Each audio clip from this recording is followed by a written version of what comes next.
تنگ دستی کا آ جانا بہت جلد دولت مند بننے کی علامت ہے۔ بدن پر چوٹ کا آنا گناہوں کے کم ہو جانے کی نشانی ہے۔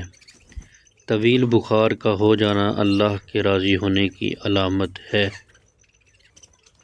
دھوکہ ملنا رب کی طرف سے سیدھا راستہ ملنے کی نشانی ہے۔ بلا وجہ پانی کی پیاس لگنا صحت اچھی ہونے کی علامت ہے۔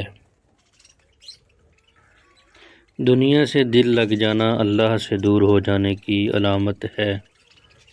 ہنستے وقت آنکھ میں آنسو آنا نرم دل والے کی نشانی ہے۔ اندھیرے سے ڈر لگنا معصوم لوگوں کی ٹھوس علامت ہے۔ نئے دن کے ساتھ نئی طاقت اور نئے خیالات آتے ہیں۔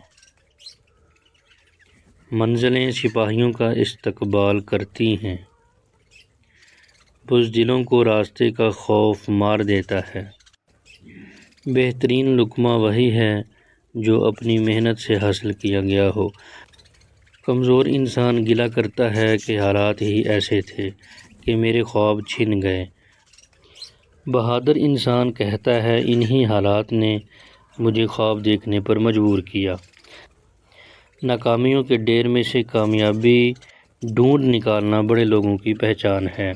محنت اور برداشت کامیابی کی چابی ہے۔ پودینے کی ڈنڈیوں کو چبانے سے جوانی آتی ہے۔ پتھروں کی چوٹ ہر پھلدار درخت کا نصیب ہوتی ہے۔